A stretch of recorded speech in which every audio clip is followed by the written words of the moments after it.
Assalamualaikum warahmatullahi wabarakatuh.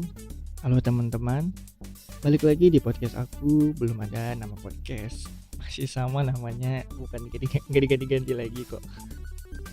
Jadi kali ini aku nggak sendirian lagi nih teman-teman. Kembali, kalau kemarin itu kita ngebahas tentang logo, kali ini kita ngebahas tentang portrait vector. Nah, jadi kali ini aku ditemani oleh temanku, seorang desainer grafik juga, cuma dia lebih fokus ke bidang vektor portrait.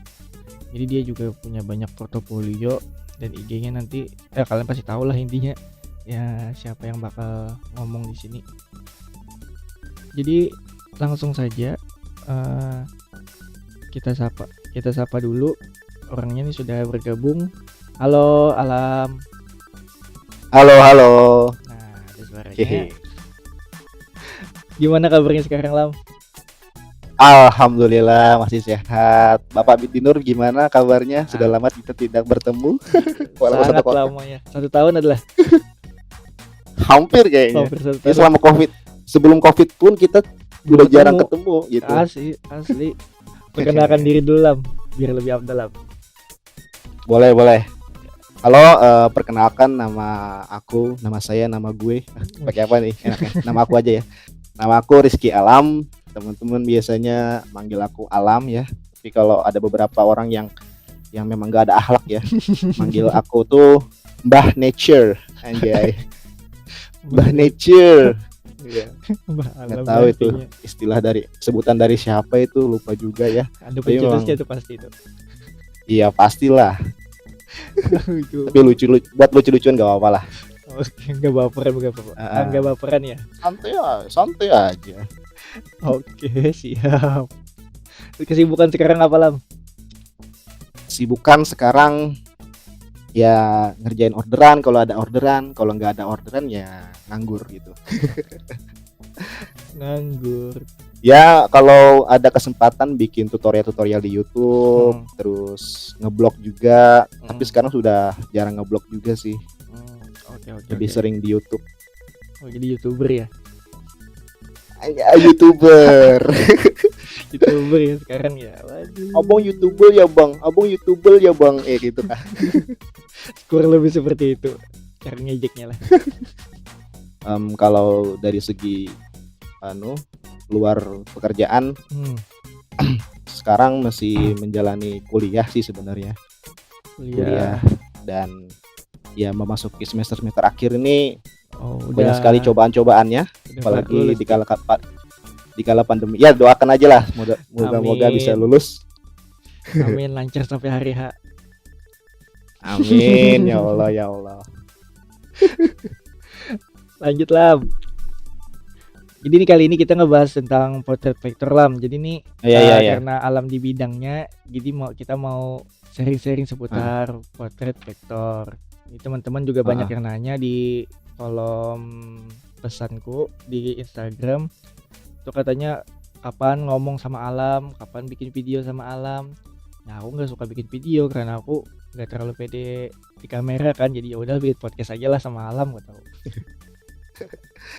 Ini biaya produksinya mahal kalau video. Pasti itu perlu waktu banyak juga itu. Jadi berapa lama, Lam, sudah menggeluti bidang portrait vector, Lam?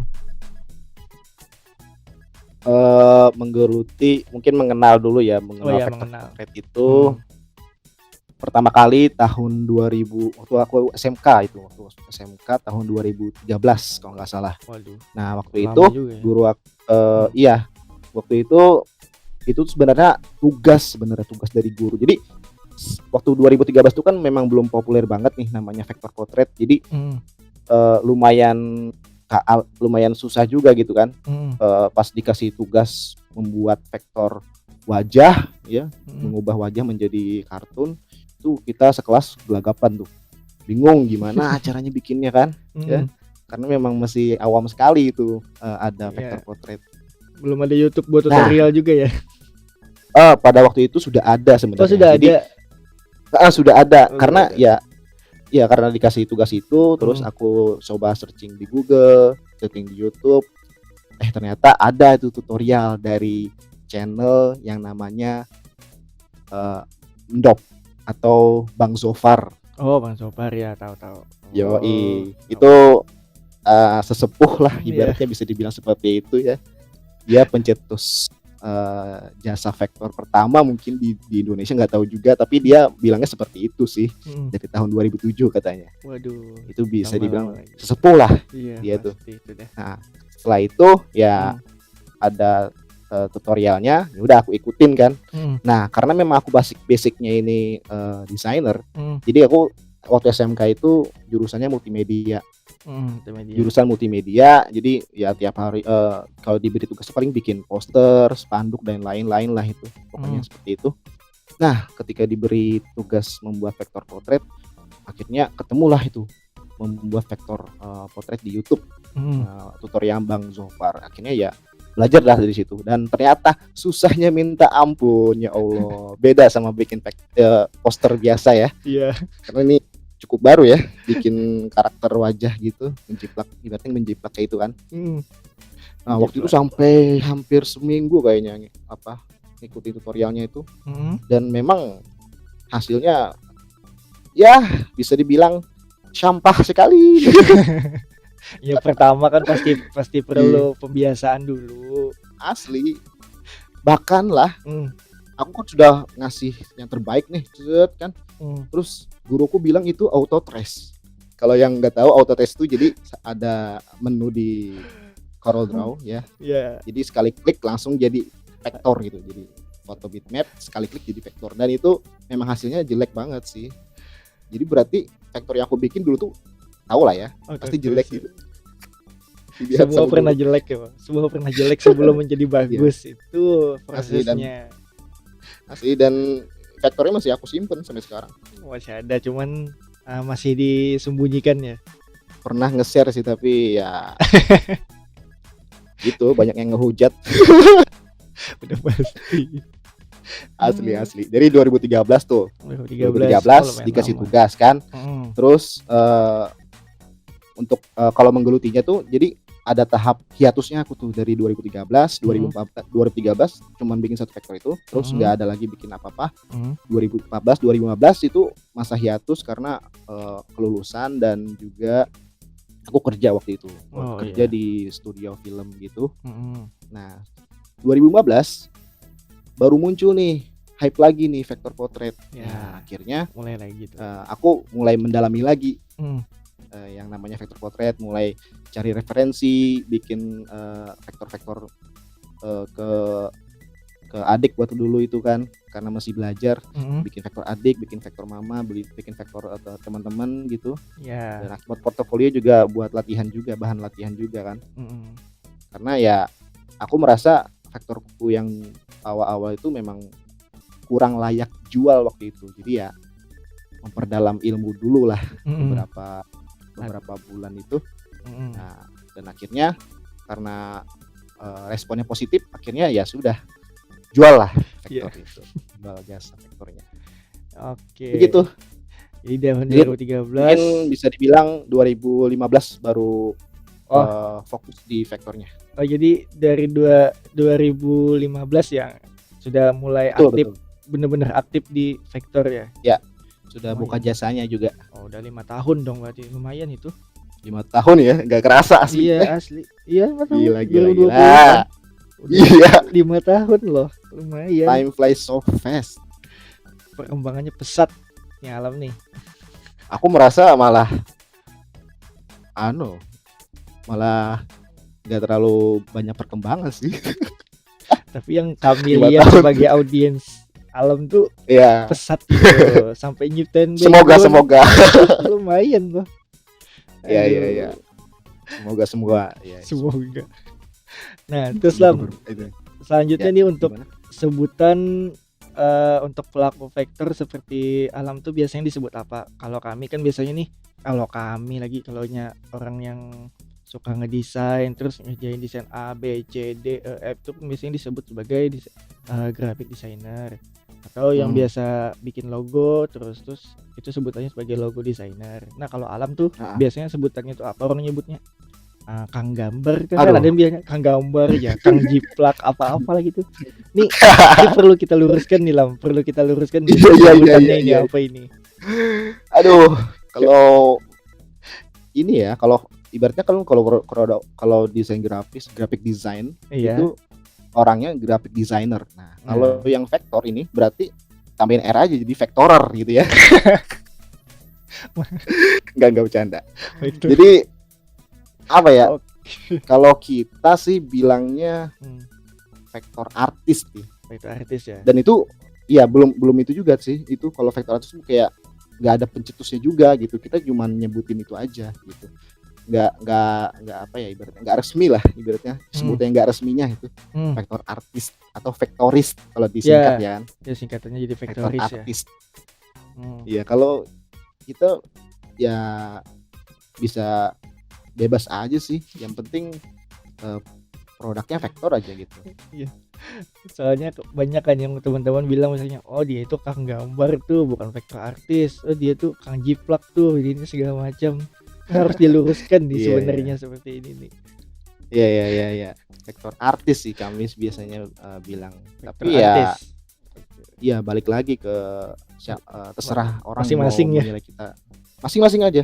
Masing-masing. Kadang juga banyak yang memang basicnya di graphic designer juga merambah juga ke vektor portrait, lebih spesifik lagi gitu. Iya. Jadi sebutannya apa itu? Tetap graphic designer kan? Iya pasti deh. Soalnya dia ngerjain yang lain juga kan.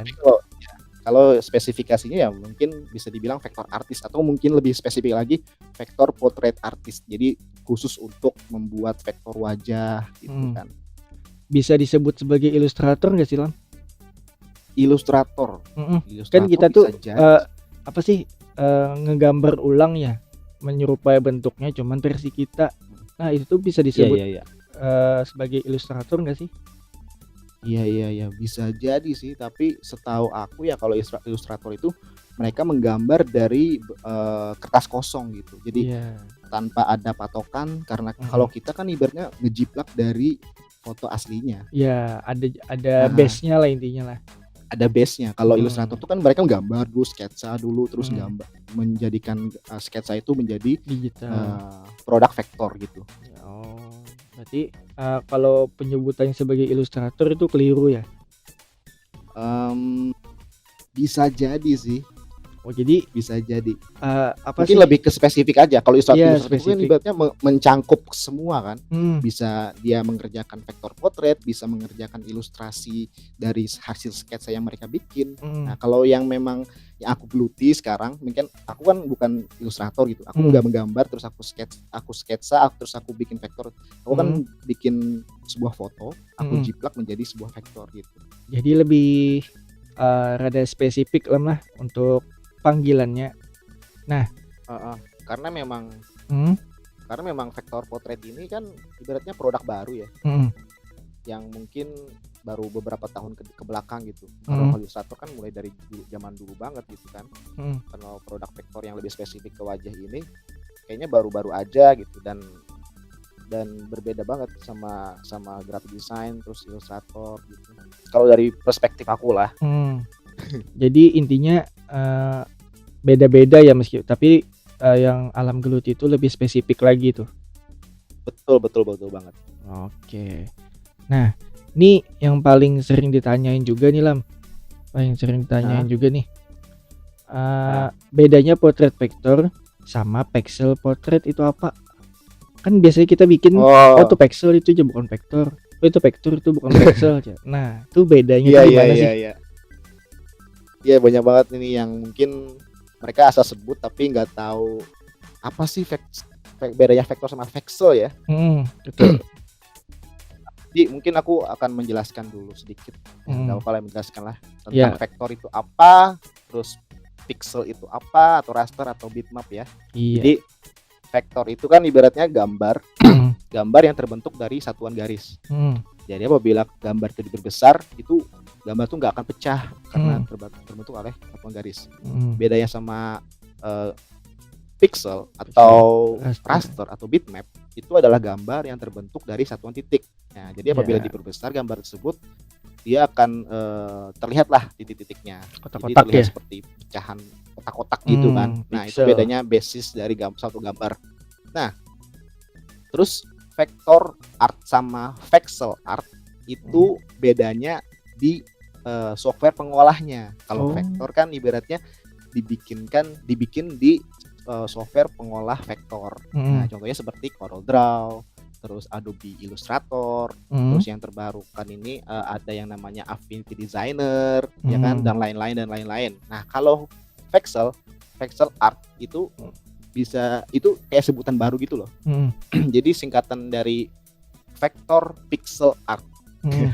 Oh. Ya, yang membedakan itu software pengolahnya itu. Jadi kalau pixel art itu dibikin menggunakan software pengolah gambar yang berbasis bitmap. Contohnya seperti Adobe Photoshop. Terus apalagi Nur? Affinity Photo ada. Adobe Photoshop, terus Pen Toolsay mungkin. Ya, Pen Toolsay bisa. Pen Toolsay bisa. Ya, atau yang lebih rame nih. Yang lebih rame pakai apa? Procreate ya. Procreate ya, produknya Apple ya. Apple. Nah, itu asli. Yang lebih rame itu sekarang. Itu ya keren banget sekarang, lagi hype banget ya Procreate. Ya, cuma nah, itu bedanya di software pengolahnya, tapi produknya sama aja sih sebenarnya. Ya, outputnya ya, sama-sama jadi raster ya. Betul, asli gitu. Vektor software pengolah vektor itu kalau outputnya save as-nya ke JPEG, ujung-ujungnya jadi raster juga, sama juga. Tapi ya kalau ya, jadi sebutan vektor itu adalah file yang kita buka di software pengolah vektor. Jadi pas kita buka di software pengolah vektor, hendak mau sebesar apapun di zoom itu gak akan pecah. Bedanya kalau software pengolah gambar bitmap itu kalau di zoom di aplikasinya, di softwarenya itu ya, kalau kita zoom itu tetap kelihatan titik-titiknya. Jadi pembedanya cuma di software ya. Pengolah. Software pengolahnya betul. Pembedanya. Nah, betul banget. Selanjutnya nih Lam, ada nggak sih hal yang harus diperhatikan dalam membuat sebuah vektor? Biasanya ada hal yang harus diperhatikan kan, yang lebih detail atau apapun lah intinya. Iya. Kira ada nggak? Kalau aku pribadi sih yang paling sering kena revisi itu adalah bagian wajahnya gitu ya. Kadang ada klien yang minta, aduh ini matanya kurang lentik gitu ya, atau hidungnya kurang mancung, pipinya kurang ditirusin sedikit kak gitu kan. Jadi hal yang harus diperhatikan dalam sebuah vektor potret itu yang paling utama adalah bagian area T-nya atau area mata, hidung dan mulut. Itu kan bentuknya seperti T gitu. Jadi kita sebutnya itu adalah area T. Jadi itulah yang menurutku penentu kemiripan foto antara foto dan vektor, hasil vektornya. Gitu. Jadi mungkin bisa untuk adik-adik yang baru belajar, nah pelajari dulu area T itu, karena itu yang menentukan tingkat kemiripan vektor dan hasil vektornya. Ya, foto dan hasil vektornya. Iya, jadi area T itu paling penting ya Lam ya, untuk dipelajari paling penting tahap pertama ya. Untuk tahap pertama area T itu yang paling penting. Makanya kalau tutorial YouTube tuh kebanyakan yang part pertama itu bagian mata dulu ya, mata, hidung dan mulut. Iya, itu pasti. Kebanyakan sih itu dulu. Karena bagian krusial ya sebetulnya. Bagian krusial itu yang paling sering kena revisian ya. Tapi kadang kalau pengalamanku lah, jadi kita ini sudah bikin sesuai dengan fotonya. Bahkan kita sudah melihat itu vektor hasil yang kita bikin itu mirip banget udah sama foto aslinya. Cuman ada sih klien yang minta, aduh ini kayaknya terlihat gendut deh, bisa kurusin lagi nggak mas? Gitu. banyak sih seperti itu. Harus sudah sesuai dengan fotonya kan? Iya. Apalagi kita ibaratnya nggak dikasih brief di awal dulu, minta dikurusin dulu atau dimancungin gitu kan. Ya, harus mirip. Capek-capek sudah mirip tapi malah minta direvisi kan. Ini mungkin kritik untuk para calon klien kita nanti ya. Tapi ya namanya klien kan raja ya, jadi kita ngikutin aja lah apa kata klien gitu. Yang penting dia bayar kita. Itu yang terpenting tuh. Itu yang terpenting, bayar. Yang penting. Iya gitu. Selanjutnya nih Lam nih, kalaunya tadi itu sudah tahu nih bedanya vektor sama pixel. Nah, kalau Alam sendiri nih biasanya untuk membuat sebuah vektor itu pakai software apa nih? Biasanya yang sering Alam pakai. Software yang yang pertama kali aku gunakan karena aku mengikuti tutorialnya Mas Dop ya. Dia bikin tutorial vektor itu menggunakan CorelDRAW X3 atau X5 ya dulu. Waduh. Jadi ya aku ngikutin juga menggunakan CorelDRAW juga waktu pertama-tama itu.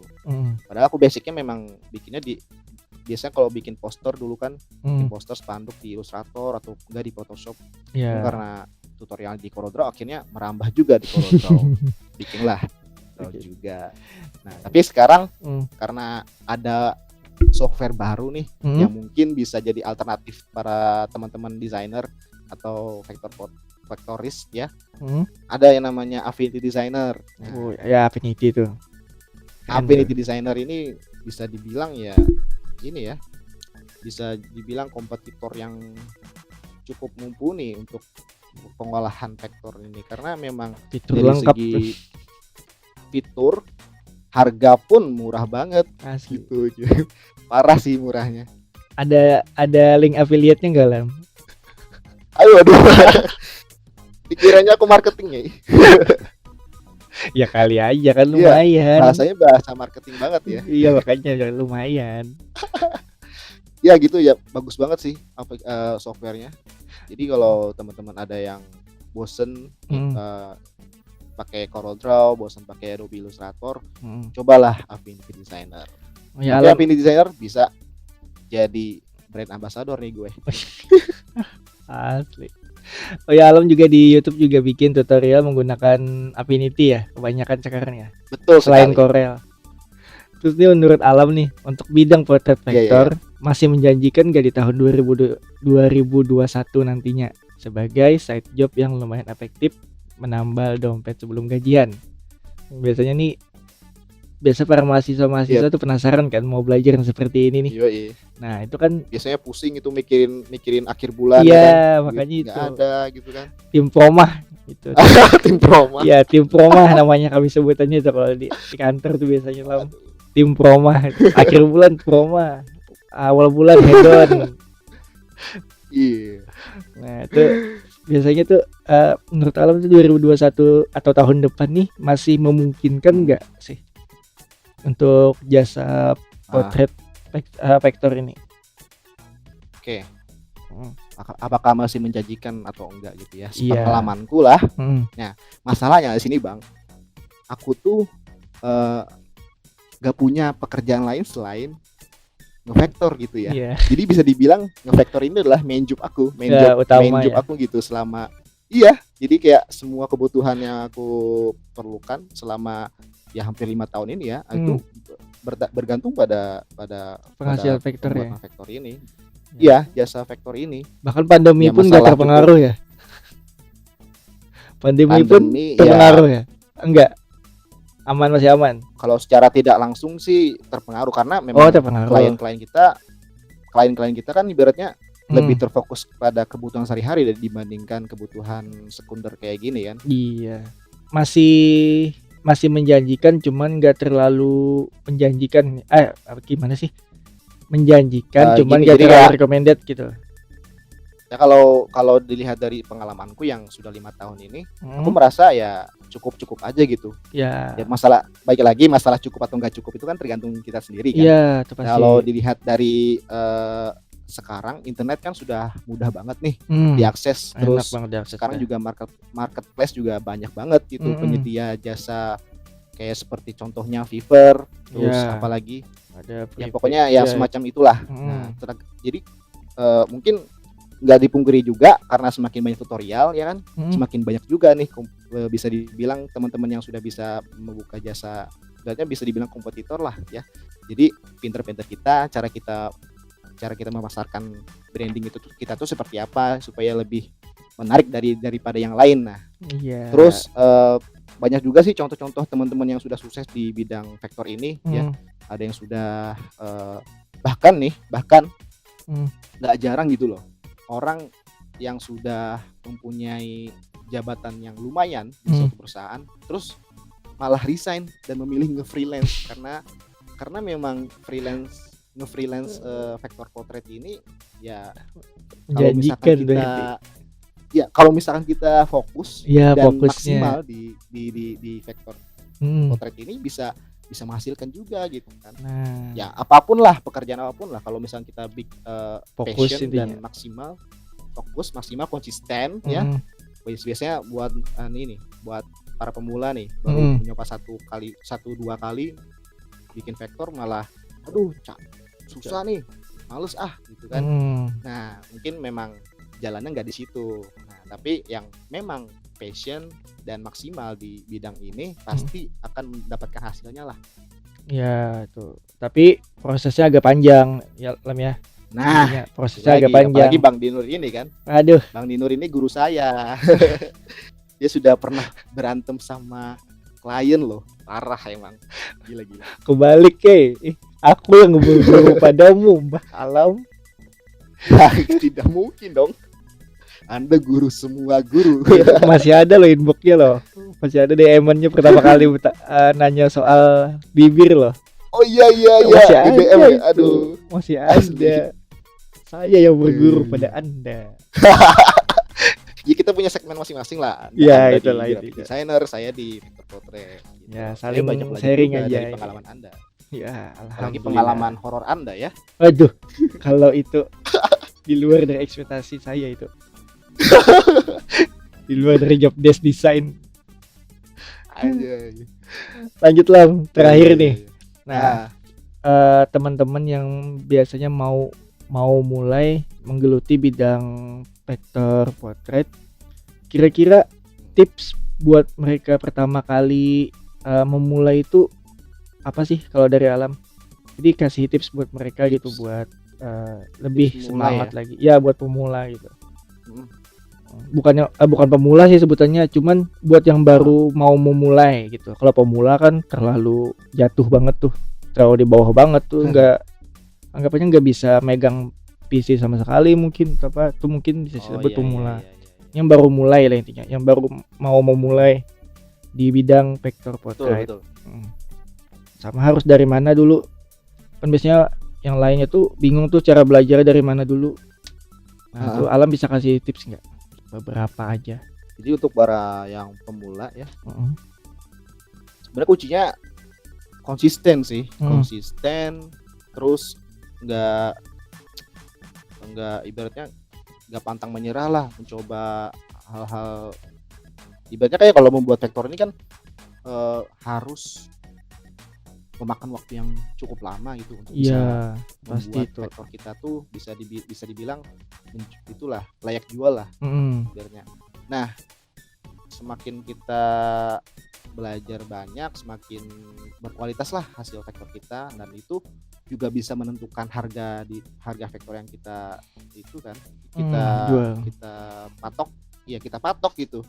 Nah, itu sih kalau harus dari mana dulu memulainya. Mungkin ada kendala buat para pemula yang mungkin gak punya PC Bang gitu kan. Nah sekarang banyak. Itu teman-teman banyak banget yang ini dari handphone ya, Android, membuatnya di handphone. Ya. Ada aplikasinya namanya Infinite Design. Ya, dan hasilnya pun gak kalah sama yang bikinnya di PC gitu. Asli. Saya juga cukup kaget gitu melihat teman-teman di Facebook itu kan banyak banget tuh yang ngetek saya tuh di Instagram juga, dan mereka tuh bikinnya di HP Infinite Design. Tutorialnya pun sudah banyak di YouTube. Jadi nggak ada alasan lah kalau misalkan teman-teman aduh nggak ada PC Bang, PC aku kentang Bang. Ya minimal HP lah ya kan. Betul. HP pasti semua orang punya ya kan. Iya pasti HP semua orang punya. Pasti ada jalan lah untuk bisa mulai belajar menggeluti vektor potret ini. Jadi teman-teman jangan merasa rendah diri, merasa gak punya fasilitas. Ya sekarang sudah banyak dimudahkan dan semakin canggih semakin canggih sekarang juga fitur-fitur di handphone pun bisa semakin bagus juga. Semakin up lagi itu. Iya, sekarang handphone sudah kayak tablet gitu. Ada pennya itu kan, apa sih namanya? Stylus. stylusnya itu. pennya Sudah kayak kan. iPad. Iya makanya Nah, beli stylus yang sekarang biasa udah dimudahkan banget sekarang. nyaman. Jadi nggak ada alasan lagi lah buat nggak males-malesan gitu untuk Mm-mm. belajar vektor potret. Oke. Gitu.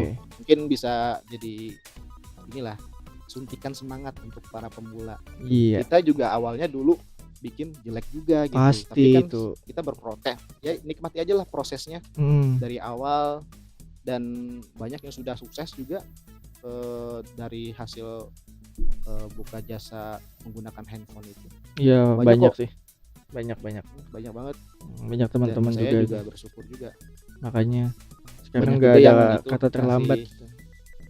Betul, banyak juga yang teman-teman yang nge-tag saya terus, makasih Bang Alam tutorialnya, padahal tutorial saya juga hasilnya juga nggak bagus-bagus amat gitu kan. Tapi alhamdulillah bisa membuat ini ya, bikin mereka punya pekerjaan gitu. Iya betul. Saya juga Makanya itu. Jadi itu aja untuk tipsnya kali Lam ya. ya Ya cukup jadi lah. ya sudah cukup tuh mewakili teman-teman yang lainnya buat membantu belajar lagi lebih dalam lagi mengenai vektor potret kebalik. Jadi intinya nih teman-teman ya, vektor potret beda dengan pixel potret. Jadi jangan disamain lagi lah lemah.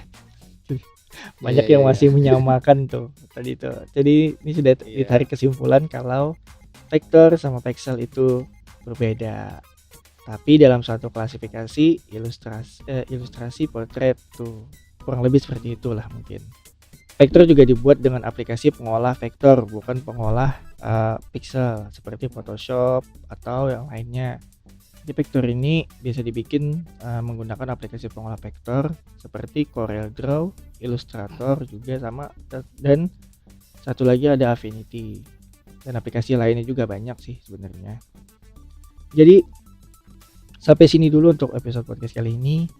Untuk Alam, terima kasih banyak Lam di tengah kesibukannya yang mungkin banyak Bang Dino, deadline. terima kasih sudah mengundang saya.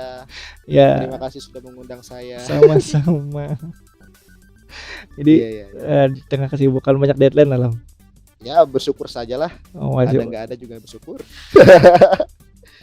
Ya intinya di tengah kesibukan si Alam masih nyempatkan untuk sharing di episode kali ini. Jadi jangan lupa dengerin terus episode podcast selanjutnya. Semoga materi kali ini bermanfaat untuk kalian yang mau belajar tentang vektor potret atau mau memulai. Aku Dinur mohon pamit dan saya Rizky Alam. Assalamualaikum warahmatullahi wabarakatuh.